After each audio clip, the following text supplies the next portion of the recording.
Vivek, good morning. Mansi this side. Coming again back to the IT sector. IT sector से नतीजों की अगर overall preview अनुमान की बात करें, एक्सपेक्टेशन म्यूटेड सेट के ही थे। हालांकि टीसीएस के नतीजों ने एक तरह से सेंटिमेंट को सुधारा जरूर है। टू अर्ली टू से, क्योंकि एक ही आईटी मेजर के नंबर्स अभी आए हैं, लेकिन ओवरऑल आईटी सेक्टर का setup, there is a lot happening. Technology heavy index, global कह सकते हैं मार्केट से भी ताल्लुक रखता हुआ ये सेक्टर, यूएस मार्केट में नैस्डैक के साथ जो होता है उसका eventual impact domestic IT place पर भी आता है। इन दिनों साइडवेज मोमेंटम दिखाने के बाद अब मिड कैप आईटी कंपनियां भी चल रही हैं। क्या कन्विक्शन होना चाहिए या फिर इसे अब भी वॉच लिस्ट में रखना है?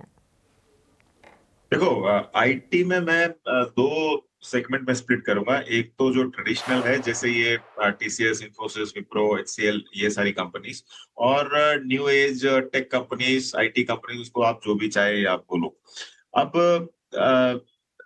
एक्सपेक्टेशन म्यूटेड था, लेकिन जो भी वर्ल्ड ऑर्डर में हो रहा है आज, उसके हिसाब से ये भी डर लग रहा था रिजल्ट आने के पहले कि हो सकता है कि रिजल्ट बहुत खराब हो। मतलब जितना जितना अभी ये टैरिफ टैरिफ वगैरह खेल रहे हैं, और तो इसका ये एक एक्सपेक्टेशन था कि अगर बाई चांस रिजल्ट खराब होगा तो आईटी सेक्टर एज सच पूरा का पूरा एकदम नेगेटिव टेरिटरी में चला जाएगा। लेकिन जो रिजल्ट्स आया है कंपनी से, और ये लार्ज कैप आईटी कंपनीज है, तो अब इससे उम्मीद ये है कि जनरली हम लोग क्या करते हैं, लार्ज कैप जो कर रहा है, अगर टीसीएस ने ऐसे किया है, तो मिड और स्मॉल कैप के लिए मैं बात करूंगा। लेकिन जितने भी लार्ज कैप आईटी कंपनीज है, जैसे मैंने कहा विप्रो है, इन्फोसिस है, ये हो सकता है कि इन लाइन आपको रिजल्ट्स दे।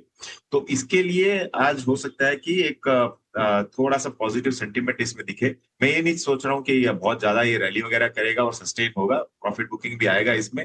लेकिन अब मार्केट एक एक आईटी कंपनीज का रिजल्ट के लिए, मतलब वो लोग देख के उसके बाद में एक डिसीजन होगा इन्वेस्टर्स का। अब ऐसे प्राइजेस कब मिलते हैं? जब वर्ल्ड ऑर्डर में कंफ्यूजन हो, तब आपको प्राइजेस सस्ते मिलते हैं। और इनफैक्ट आप नेस्डैक वगैरह देखो, यूएस इंडेक्सेस देखो, तो बहुत अच्छा कर रहे हैं, तो इसका रिपल इफेक्ट इधर भी आएगा। और यूएस दरकिनार नहीं कर सकता इंडियन आईटी कंपनीज को, क्योंकि आप कितना भी आप टैरिफ वगैरह लगा लो, आपका जो इंडियन कंपनी सर्विसेज प्रोवाइड कर रही है वो पर आवर बेसिस पे आप अगर कंपेयर करो तो हमारा वेजेस ले लो या फिर जो कॉस्ट ऑफ सर्विसेज है, सारे के सारे सस्ते हैं कंपेयर टू यूएस। तो इसके लिए मैं बार बार बोल रहा हूँ कि मैं कॉन्ट्रेरियन रहूंगा इधर, और जितना भी डाउन जाना था सेक्टर को, वो डाउन जा चुका है। हाँ, मिड का आईटी कंपनी जो India, with in India focus है, और बहुत ज्यादा मतलब उनका एक्सपोर्ट ओरिएंटेड ये नहीं है, आई थिंक वो थोड़े से परसेंटेज वाइज बेटर कर सकते हैं डेफिनेटली। लेकिन हाँ, as such IT sector as a whole, I think contrary रहो। Absolutely contrarian view IT sector पर बनता हुआ